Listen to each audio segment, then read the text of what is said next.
natanggap na pagpapala. Pagpupugay sa lahat ng nagbigay ng pagkilala sa Aliw Broadcasting Corporation mula sa Philippine Outstanding Brand of the Year, Philippine Finest Business Awards, and Outstanding Achievement, Asia Pacific Luminaire Awards, Southeast Asian Premier Business and Achiever Award. Sa aming mga natanggap, 4-time Best AM Station Awardee, DWIZ 882, 4-time Best Radio Newscaster Awardee, Dennis Antenor Jr., 3-time Best FM Station Awardee, Home Radio 97.9, 2-time Most Promising TV Station Awardee, Aliw Channel 23, at Best Public Service Radio Host Awardee, Bragi Braganza. Pangakong itutuloy ang pagbibigay ng tamang balita at tamang paglilingkod at isang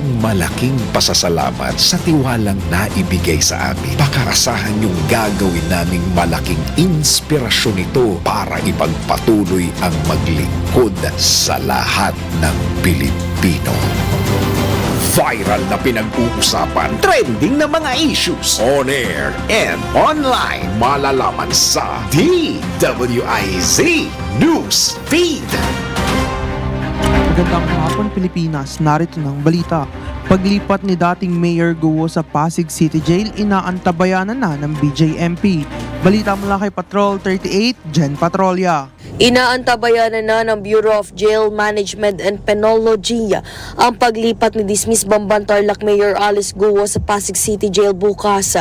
Ayon kay BJMP spokesperson Superintendent J. Rex Bustenera, hinihintay na lamang nila ang Philippine National Police na kompletuhin ang mga kinakailangang dokumento para sa paglilipat ni Guo sa nasabing piitan. Tukoy-anya nila ang selda kung saan mananatili ang sinibak na alkalde. Gayunman, tiniyak ng BJMP na hihigpitan nila ang seguridad para matiyak ang kaligtasan ni Guo, maging ang iba pang mga persons deprived of liberty. Aminado naman ng opisyal na may kaunting congestion sa Pasig City Jail na kung saan 36 na PDL lamang ang kasya, pero sa ngayon ay nasa 135 inmates ang nakakulong. Ako si Patrol 38 Jen Patrolya nag-uulat. Para sa impilang may todong lakas DWIZ, nagbabalita ng tama, naglilingkod ng tama. DWIZ News Feed. At iyan ang balita sa oras na ito. Para sa karagdagang impormasyon at mas marami pang balita, bisitahin kami sa aming website www.dwiz882am.com at sundan ng aming X account at Facebook page DWIZ. Ako po si Kat Gonzalez. Huwag pahuhuli, huwag papayag na wala kang alam kapag viral na, kapag trending na. Alam agad sa DWIZ News Feed. Oras hatid sa inyo ng Fujidenzo Home and Commercial Appliances, where you get reliable, durable, and energy-saving products. Upgrade your usual appliances to Fujidenzo HD Inverter Appliances. Fujidenzo, quality above all. Upgrade your home, upgrade your business with Fujidenzo, quality above all. Ang oras sa buong Pilipinas, 2:07 ng magandang hapon. That time check was brought to you by Fujidenzo Home and Commercial Appliances, where you get reliable, durable, and energy-saving products. Upgrade your usual appliances to Fujidenzo HD Inverter Appliances. Fujidenzo, quality above all. Upgrade your home, upgrade your business with Fujidenzo, quality above all. DWIZ. Usapang Payaman, Balita at Negosyo. Ihahatid sa inyo ng Filipino Mirror, ang unang tabloid sa negosyo. Misyon ng Filipino Mirror na makatulong sa mga Pilipino sa pamamagitan ng paghahatid ng mga balita at impormasyong pangnegosyo at mga kaalamang pinansyal. Kaya tara na, tutok na sa Usapang Payaman kasama sina Eunice Calma, Cris Galit, Susan Cambri Abdullahi at Filipino Mirror Negosyo columnists tuwing linggo alas 2 hanggang alas 3 ng hapon sa Usapang Payaman. Live na live sa Facebook page at YouTube channel ng DWIZ 882.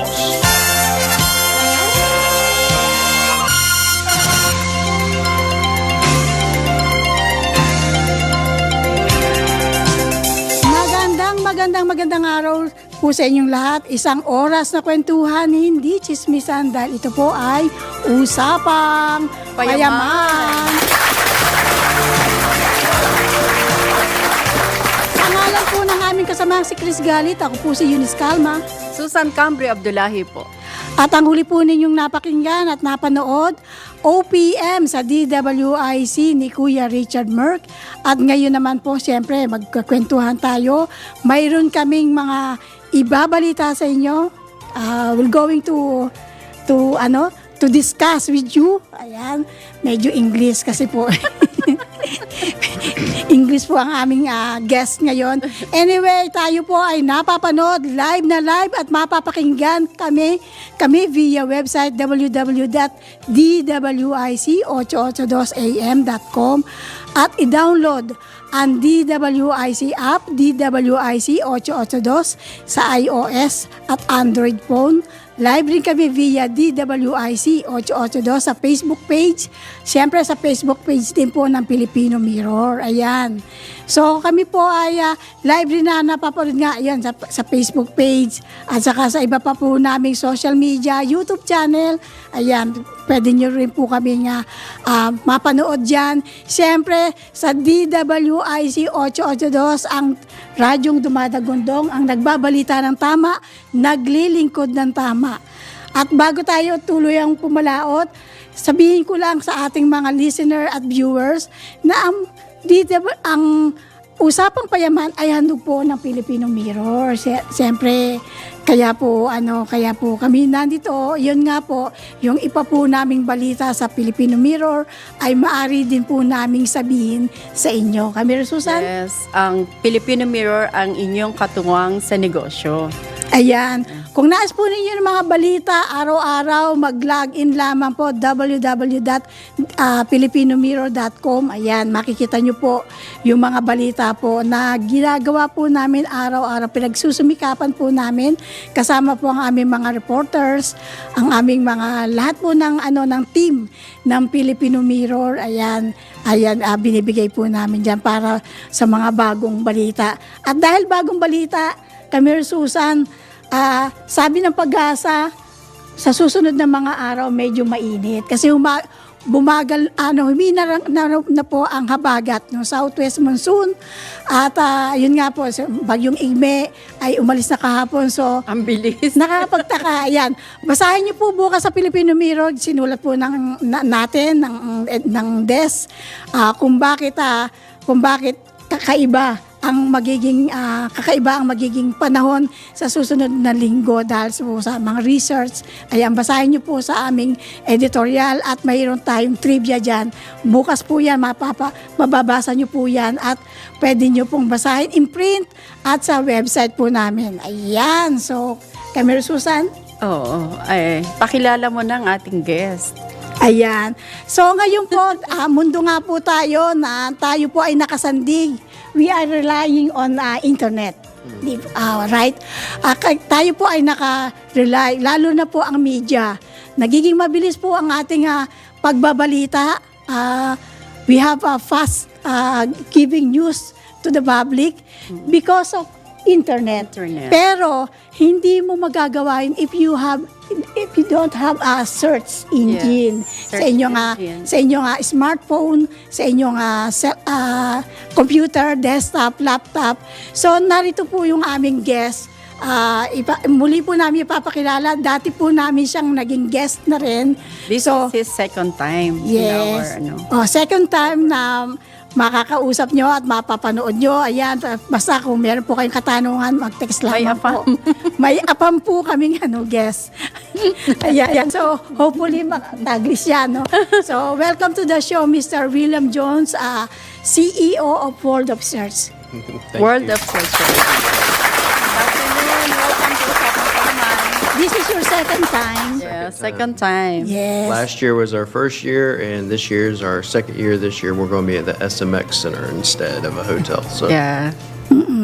The first time we interview you, we don't have any knowledge on what is SEO all about, but you discuss to us, you explain to us very well, and then now, we know. Sana meron tayong demonstration dito na kung saan nila makikita yung kung search engine. Anyway, Halos naman marami nang nakakaalam nun. oo.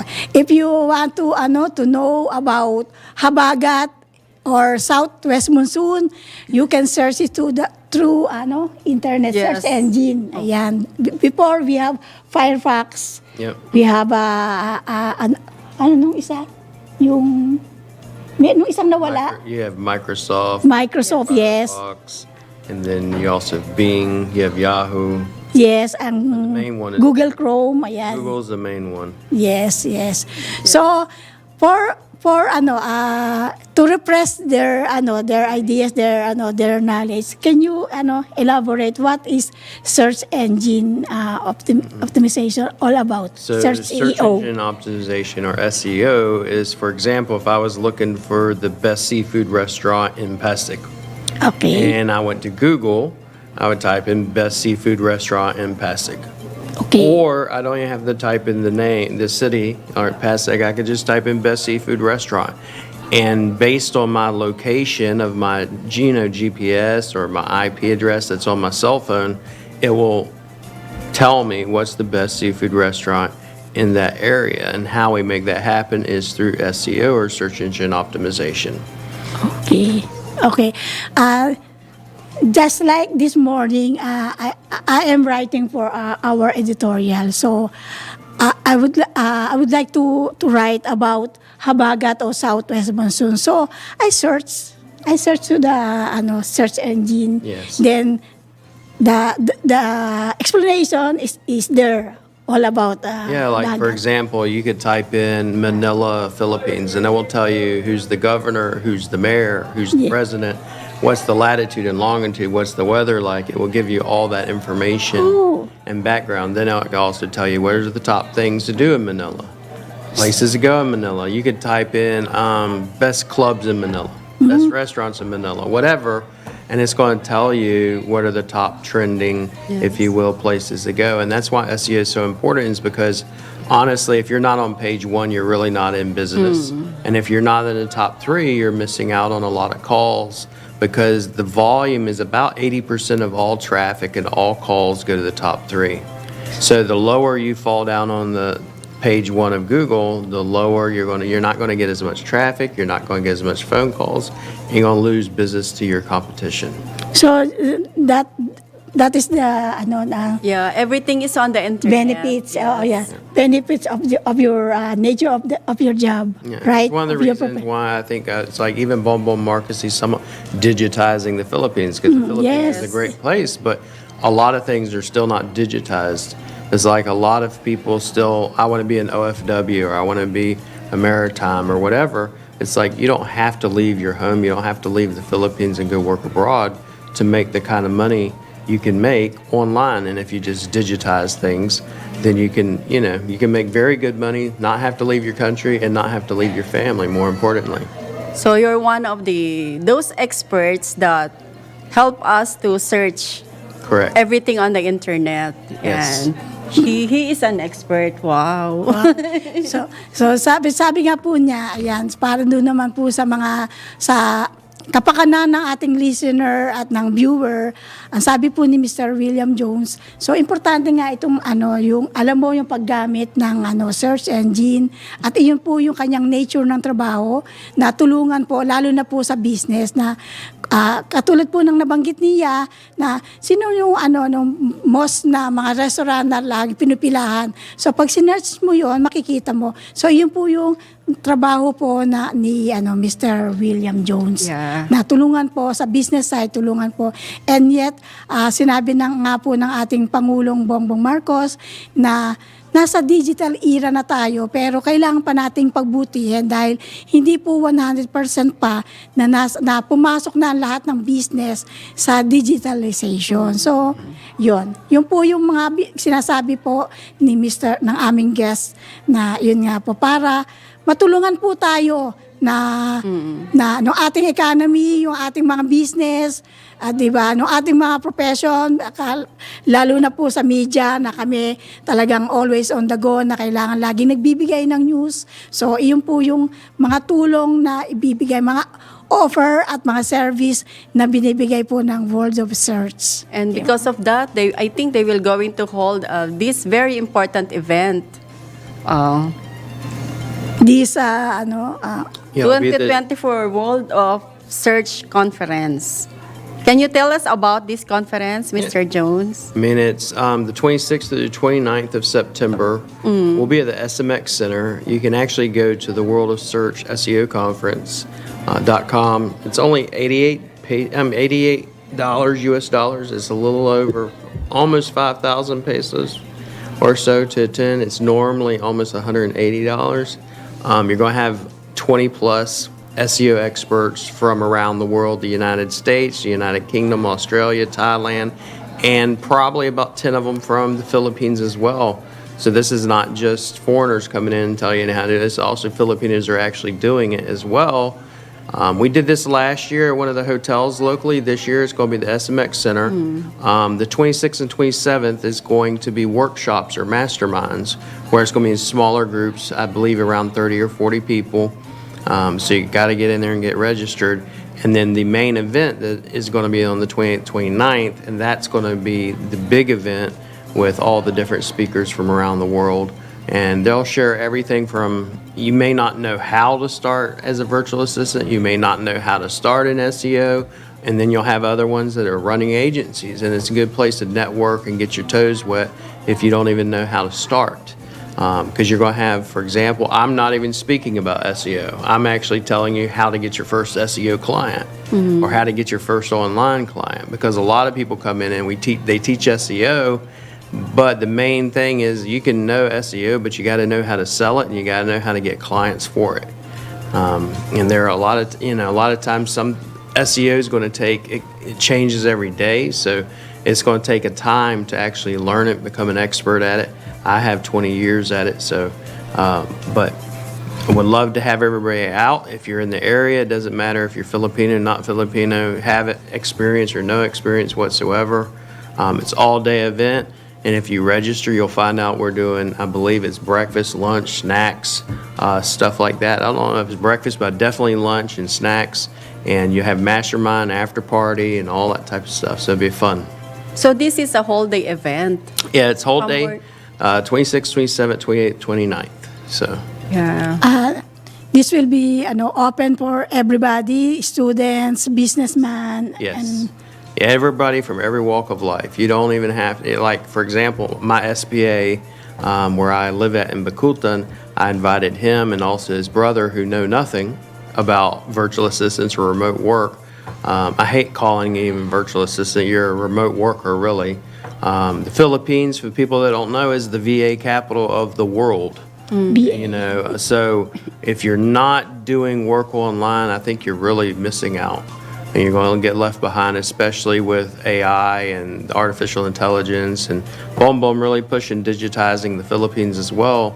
It's only going to benefit you if you get in now, and this is one of the places, the only event I know of in the Philippines where you can learn about search engine optimization at this large of a scale.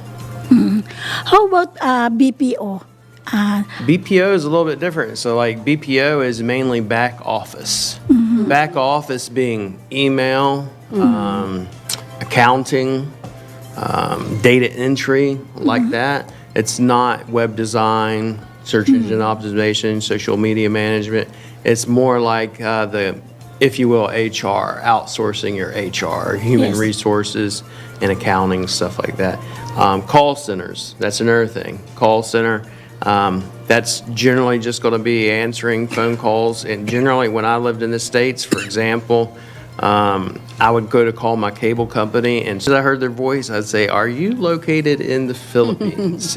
And they were like, "Yes, sir." As soon as I heard them, I was like, "Yep, yeah, you're too happy." But usually that's what call centers are, and a lot of BPOs will do that, but that's totally different from what we're promoting. I'm not against it, just that's not what we're promoting. What we're promoting usually is how to get your first SEO client, how to become an online remote worker, because you can go work for a call center even, or there are companies like, I have a couple of companies will actually hire people to actually do inbound marketing and outbound marketing, or hey, there's calls coming in and you answer the calls for me instead of me being on the calls.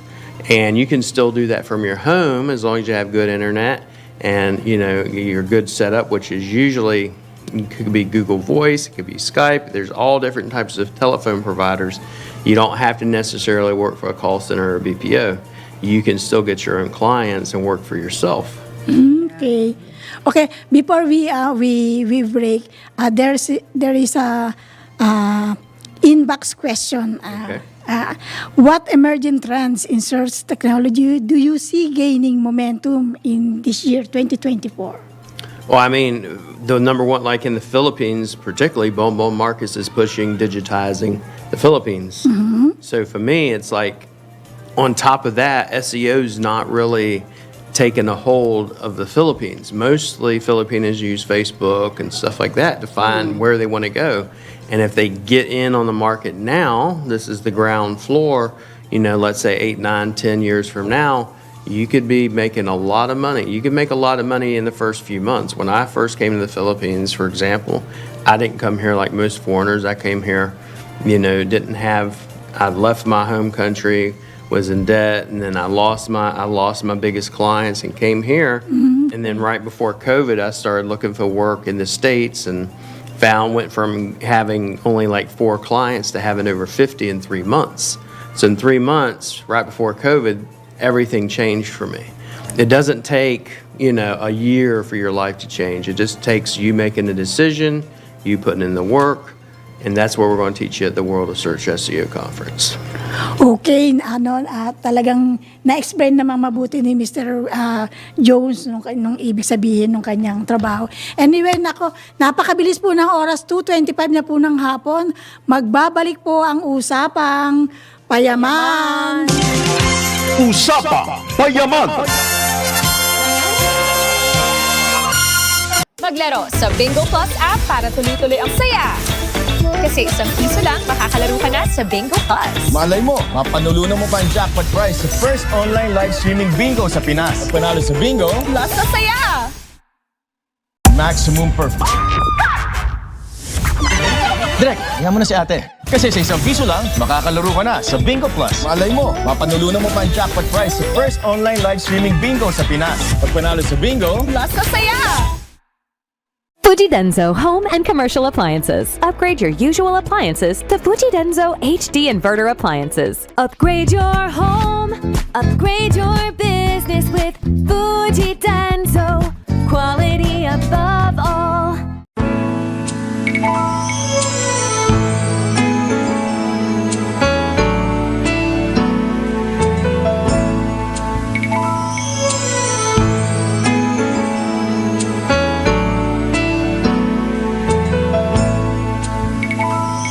Walang yumayaman sa pagiging empleyado lang. Dapat lahat tayo nagninegosyo. Timing! Narito ang isang programang magbibigay ng tamang gabay sa pagnenegosyo. Pakinggan at panoorin ang mga ekspertong magiging guest dito. Isang show para sa negosyo. DWIZ Negosyo! Kasama sina Lito Gagni at Jerry Orbina. Pakinggan ng live sa DWIZ. Panoorin ng live sa Aliw 23 at i-follow sa lahat ng digital channels ng DWIZ, Facebook, YouTube at DWIZ News App. Huwag munang magplano, huwag munang sasabak, huwag munang papasok sa negosyo nang hindi napapanood ang show na Negosyo. Kayang-kaya mo ang kahit na ano kung ikaw mismo ang gagawa nito. Let's learn new things sa DIY Do It Yourself. Kung hindi pa sapat ang iyong budget para makapag-upgrade ng specs sa iyong PC, narito ang paraan para mas maging smooth ang frames sa tuwing ikaw ay nanonood, nag-i-stream o naglalaro. Una, pindutin mo ang Windows key at i-search ang Device Manager. Ikalawa, mag-scroll down at hanapin ang Software Devices. Ikatlo, i-right-click ang Microsoft Devices Association Root Enumerator. I-disable mo ang device na ito at i-restart ang iyong computer. Gets mo ba? Sige nga, do it yourself.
Viral na pinag-uusapan, trending na mga issues, on air and online, malalaman sa DWIZ News Feed.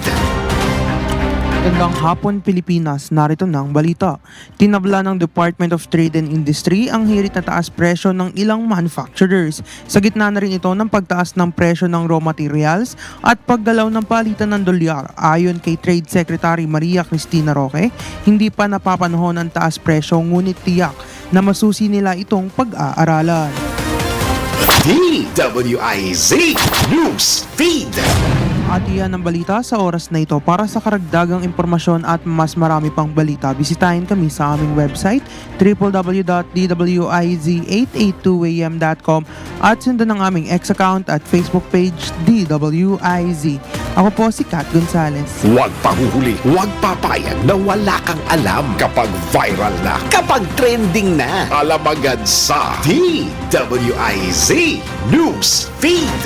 Ang balitang ito ay inihatid sa inyo ng Fujidenzo Home and Commercial Appliances, where you get reliable, durable, and energy-saving products. Upgrade your usual appliances to Fujidenzo HD Inverter Appliances. Fujidenzo, quality above all. Upgrade your home, upgrade your business with Fujidenzo, quality above all. Ang balitang ito ay hatid sa inyo ng Bingo Plus. Download Bingo Plus app now at Google Play or Apple App Store for a chance to win more than 75 million pesos jackpot prize. Visit Bingo Plus official website at bingoplus.com to learn more. With Bingo Plus, bingo sa saya, plus sa panalo. Gaming for 21 years old and above only. Keep it fun. Game responsibly. oras hatid sa inyo ng Technogas Technique Kitchen Appliances. Technogas Technique is available in appliance stores nationwide. Furnish your kitchen with Technogas Technique appliances. Technogas Technique, your cooking partner. That's the Technogas Technique. Ang oras sa buong Pilipinas, 2:31 ng magandang hapon. That time check was brought to you by Technogas Technique Kitchen Appliances. Technogas Technique is available in appliance stores nationwide. Furnish your kitchen with Technogas Technique appliances. Technogas Technique, your cooking partner. That's the Technogas Technique. oras hatid sa inyo ng Bingo Plus. Download Bingo Plus app now at Google Play or Apple App Store for a chance to win more than 75 million pesos jackpot prize. Visit Bingo Plus official website at bingoplus.com to learn more. With Bingo Plus, bingo sa saya, plus sa panalo. Gaming for 21 years old and above only. Keep it fun. Game responsibly. That time check was brought to you by MX3. MX3. Tunay, natural, at original.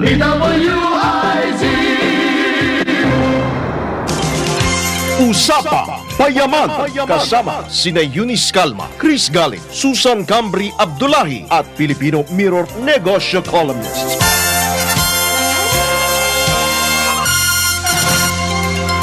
At nagbabalik po ang Usapang Payaman.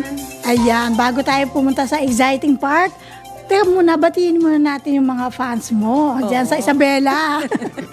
Ay, sa mga fans ko dyan. Mga Datul family. Ayan, hello po sa inyo. How about your fans in Surigao? Oh yeah, I love we love Surigao. I live in Surigao City, so I want to say hey to everybody that's in Outsource Sharks, which is our virtual assistant agency over there. Me and Kirk and Esther and my wife started, so miss you guys. I can't wait to be back. And anybody that's in Manila, hit me up on private message or Facebook. I'd gladly meet with you even before the conference. So Hello, wifey.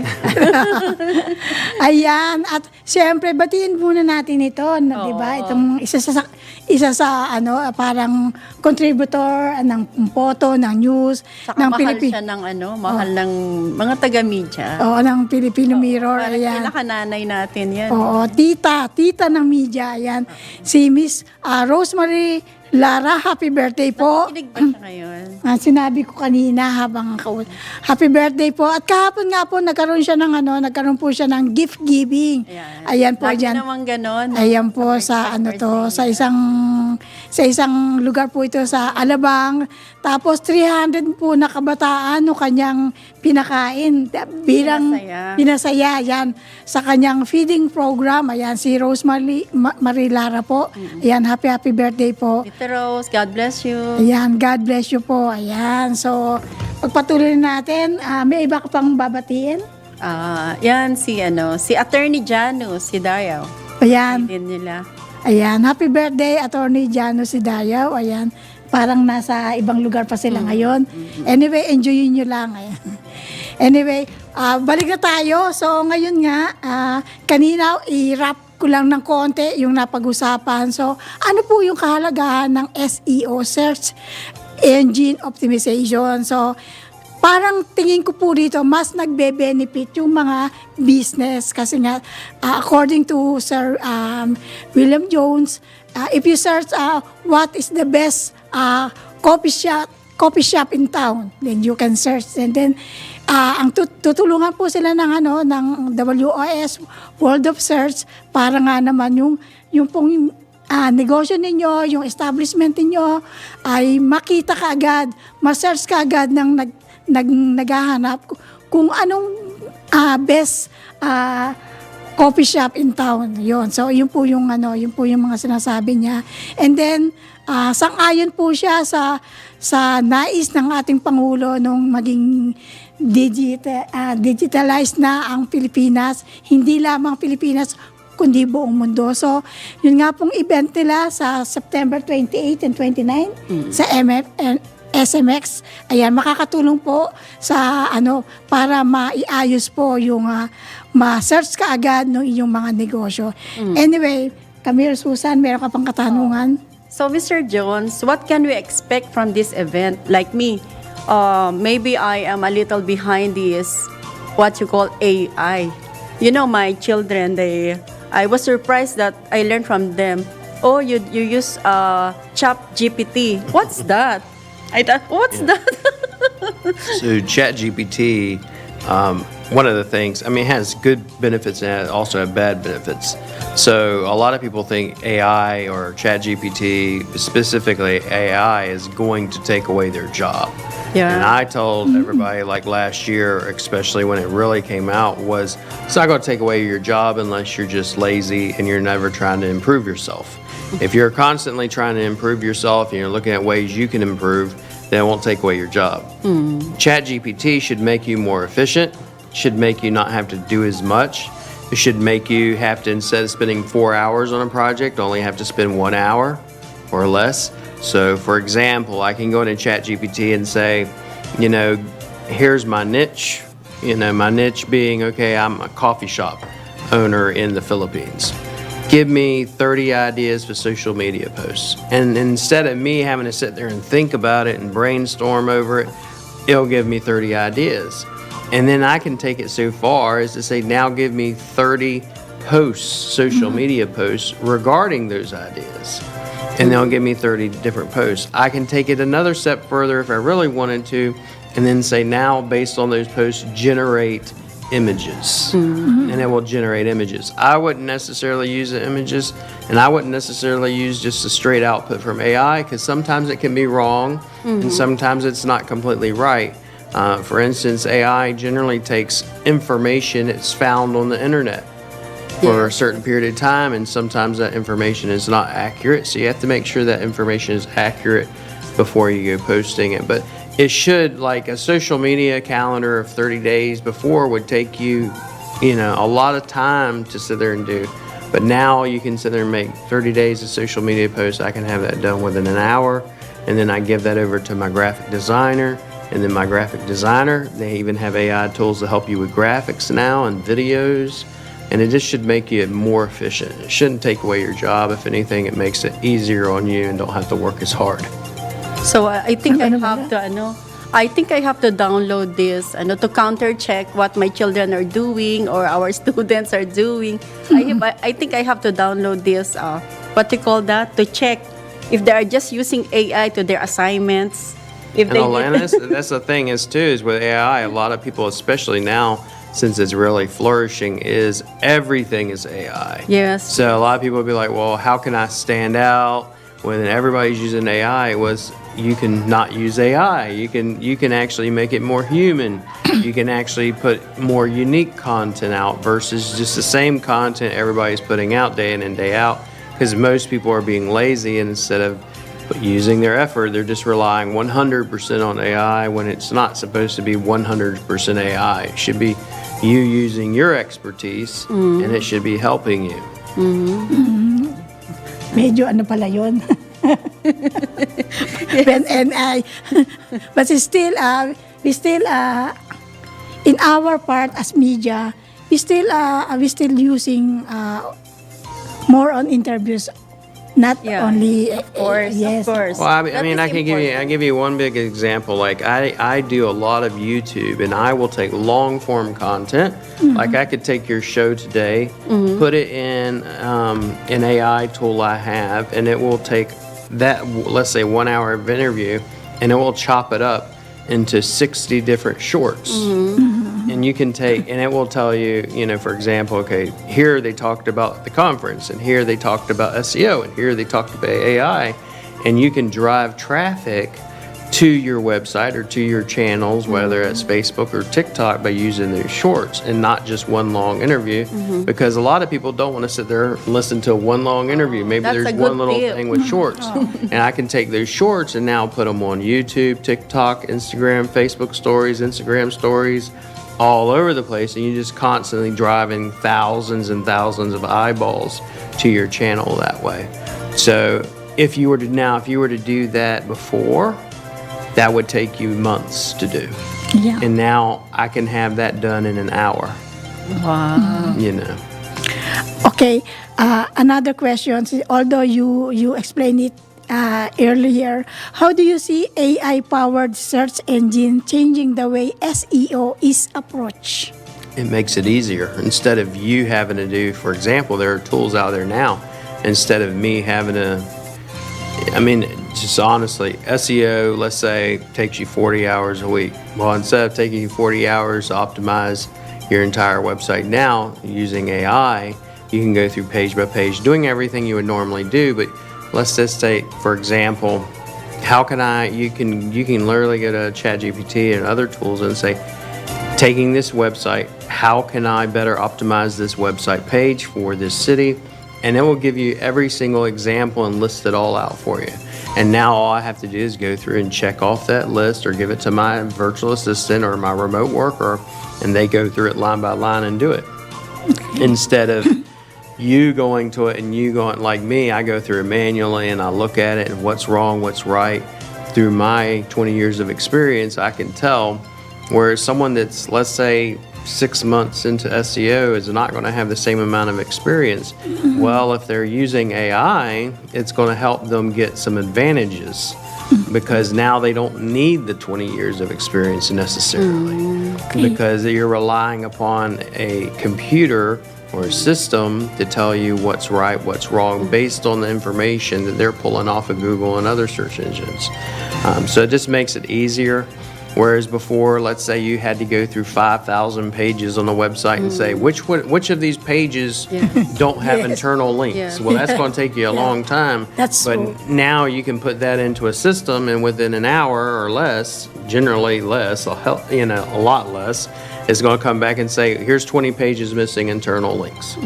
And you just go and fix that. Yeah, you're making life easier for Yeah, us. That's the wonder of AI. That's all it should do. I mean, just for example, a lot of people get scared of it. Everybody used to go to the bank and they would have to go to the counter and withdraw money. Well, then I'm pretty sure it was a shock when ATMs came around. I don't know if I can trust that machine to give me my money. And now everybody uses that. Then you get to the point where now people do online banking. Yes. And people do all types of transactions that way. So it should just make it convenient versus, okay, another one you can compare to, do I want to drive 45 minutes to go to Robinson's to go shopping, or do I rather use Grab and have them go do my shopping and I don't have to go into the traffic? That's all AI should do for you. It shouldn't make your life worse. It should make your life better and more convenient. Easier. Yeah. So how do search engine distinguish AI and human, AI generated material and human? So I mean, there are detectors out there, because we have this common question all the time, and I'll have clients, they'll come to me and say, you're using AI content. You're absolutely right, I am. Because Google tells you, for example, Google came out and they first said, we don't like AI content. And everybody freaked out. And all the SEOs go in panic. And then they come back and they say, we don't mind if you use AI content, but it has to be helpful content for the user, which is always their issue.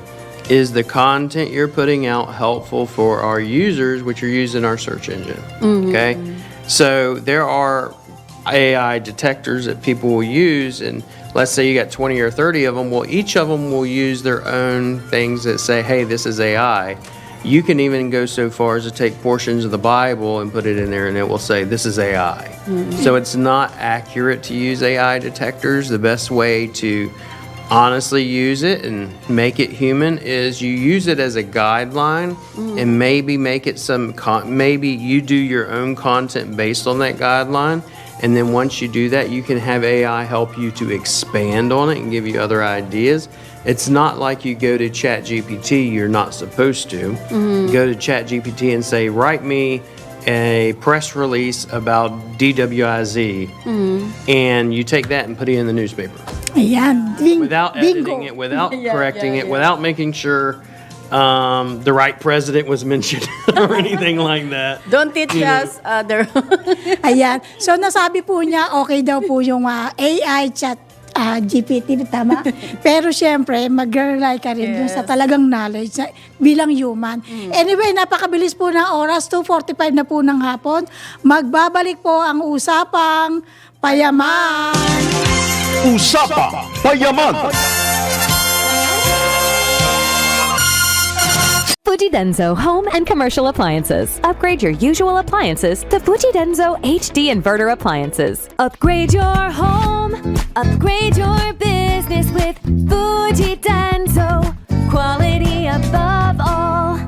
Technogas Technique transforms your kitchen with safe and efficient appliances. With over 70 years of expertise, Technogas Technique embodies Italian kitchen excellence. Simplify your cooking with Technogas Technique, your cooking partner. That's the Technogas Technique. Napakahalaga ng Republic Act 9999 o ang free legal assistance para sa mga walang abogado. Kahit na sinong lawyer ay pwede mong kunin ng libre dahil pwede nilang ikalta sa tax nila ang charge nila sa kaso mo. Kasi nga, isa lang sa inyo ang dapat bigyan ng PAW ng abogado na kalaban mo sa kaso. Sa free legal assistance law o ang lapid law, may abogado ka na agad. Lingkod, lapid. Para sa masang Pilipino, lingkod, lapid. Lito Lapid.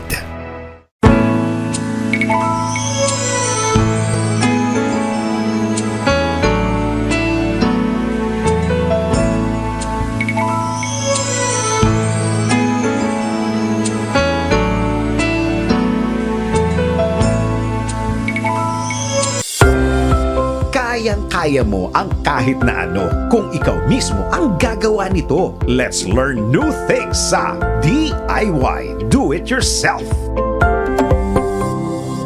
Kung ayaw mong ilag ang iyong Facebook profile, may isa pang paraan para hindi ka ma-stalk at para na rin sa iyong privacy.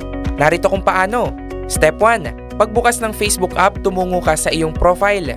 Step 2. Pindutin ang 3-dot menu at piliin ang activity log. Mayroon kang makikitang your activity across Facebook na category at mula dito hanapin ang post section at i-click mo ang manage posts. Step 3. I-filter ang mga post at pindutin mo ang select all. I-click mo ulit ang 3-dot menu at palitan ng audience to friends. Gets mo ba? Sige nga, do it yourself. Walang yumayaman sa pagiging empleyado lang. Dapat lahat tayo nagninegosyo. Timing! Narito ang isang programang magbibigay ng tamang gabay sa pagnenegosyo. Pakinggan at panoorin ang mga ekspertong magiging guest dito. Isang show para sa negosyo. DWIZ Negosyo! Kasama sina Lito Gagni at Jerry Orbina. Pakinggan ng live sa DWIZ. Panoorin ng live sa Aliw 23 at i-follow sa lahat ng digital channels ng DWIZ, Facebook, YouTube at DWIZ News App. Huwag munang magplano, huwag munang sasabak, huwag munang papasok sa negosyo nang hindi napapanood ang show na Negosyo. Payaman! Kasama sina Eunice Calma, Cris Galit, Susan Cambri Abdullahi at Filipino Mirror Negosyo columnists.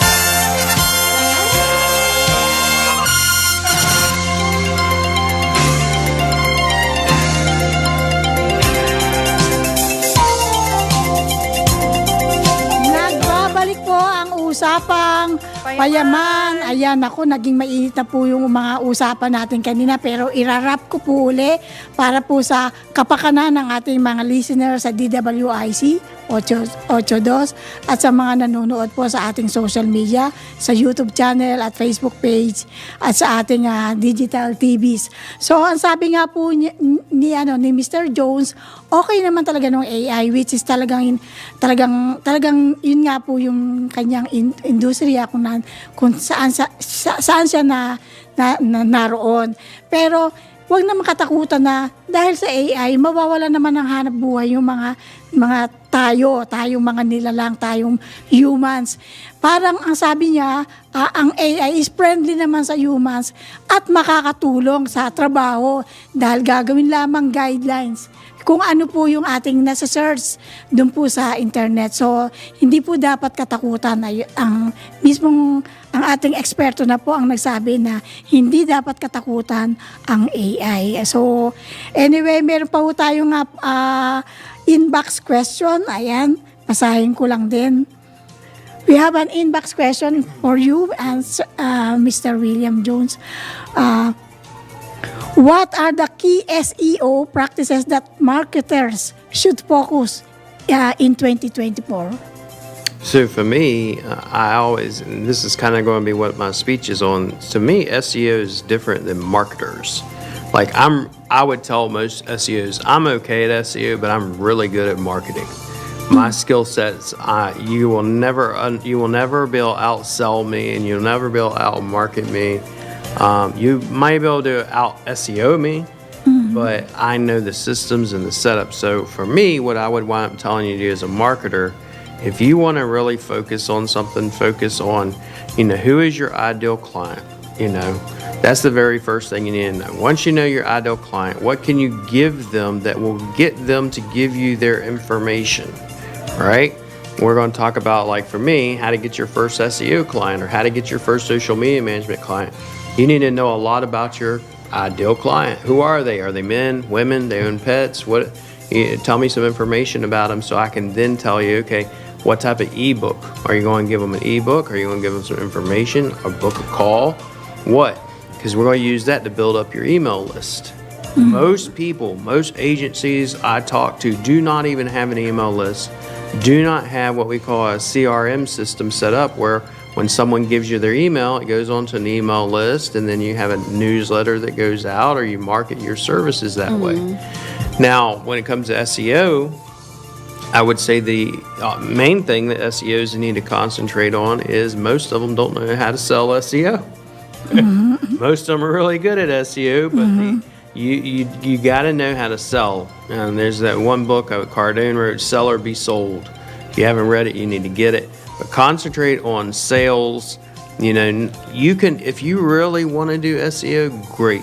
But if you don't want to really necessarily do SEO, the conference we go over how to set up systems, how to establish, you know, and if you will, get employees or manage employees and stuff like that. It's not just going to be about SEO. It's going to be about how to run a successful business, because the two are entirely different. Just because you're good at SEO does not mean you're going to be good at running a business. And it's not going to be, if you don't have your systems set up. That's one of the biggest ones, is you need your system set up. If you have your system set up, like what we call standard operating procedures on how you do things. Most people, for example, I'm sure there are things that you know that I don't know, and that you can't teach me because they're in your brain and not on paper. Yes, yes. And what we call a standard operating procedure, or SOP, is documentation of that thing you do. Like your grandma, she used to make this amazing cake, but she never wrote down a recipe, so you don't know how to make it unless you made it with grandma. You know, and that's really what people should do, is they need to get their CRM set up, and they need to start documenting their processes. That way, when they do grow, they can give it to their staff or their employees, so you don't have to keep doing it, and you only have so many hours in the day. You can only take on so many clients, but if you then can take those SOPs and give them to your staff, and they can do it, and they're trained on it, then you don't have to do it, and that frees yourself up to do more things like getting SEO clients, not doing the work necessarily. Ayan, so it's very clear that the most sector will benefit most is the business sector, right? In your offer as SEO, search engine optimization. Yes, I mean the business people that are currently business owners, or if you have a desire to open up a business in the Philippines or abroad, you need to be at the conference, because that's what's going to help you. If you come to the conference, or there are people there, they're going to be teaching specifically about that, how they went from not having a business to having a 7-figure business. Okay. Anyway, we have short of time, so you may invite now our audience and listener to do this conference soon in September 28th and 29th. September 26th to 29th. If you haven't registered, go to the World of Search SEOconference.com and get registered. We have a very few amount of tickets left. It will be at the SMX Center. And we also have the workshops and masterminds, which will be on the 26th and 27th. And then the 28th and 29th are the main event. And it will be an all-day event. There will be snacks. There will also be lunch, etc. And you get to network, and you'll network with people that are from abroad, as well as local Filipinos. They're doing exactly what you want to do, which is go from not having your own business to having your own business. So that way you can stay here in the Philippines and bring revenue into the Philippines, and we can help digitize the Philippines and bring in work here. How can they reach you? To register, you go to the World of Search SEOconference.com and you can register there. And, it's literally, I believe, about 4,000 pesos. It's about $80. It was normally, it's about $180, $170. For the 4-day event. That's for the 4-day event. That's with lunch and networking and the mastermind and everything else. And we're having an after party, and it's going to be fun. And if you're not there, you're going to regret it. We have one of these once a year, every year. Are we invited? Of course. Can we come? Walk in? Yeah. Oh, we have to register also. Have to register, yeah. And with that, thank you very much, Mr. William Jones. Thank you for having me. For the additional knowledge. And realization about yes, and realization about AI and our job. Ayan. So, with that, Camille Susan, your Payaman verse. before we end on English. Bago po tayo magtapos, narito po ang mga salita ng Diyos. Mula sa Roma 12:2. Huwag ninyong tularan ang mga pag-ugali ng mga tao sa mundong ito. Hayaan ninyong baguhin kayo ng Diyos sa pamamagitan ng pagbabago ng inyong mga isip para malaman ninyo ang kalooban ng Diyos, kung ano ang mabuti, ganap at kalugod-lugod sa kanyang paningin. Yun lamang po, ako si Susan Cambri Abdullahi. Ayan, so sa ngalan po ng aming kasama na si Cris Galit, susunod po ang programang Senior Citizens Forum kasama si Dr. Rene Catan and Miss Mengkang Las. Ako naman po si Eunice Calma para sa Usapang Payaman.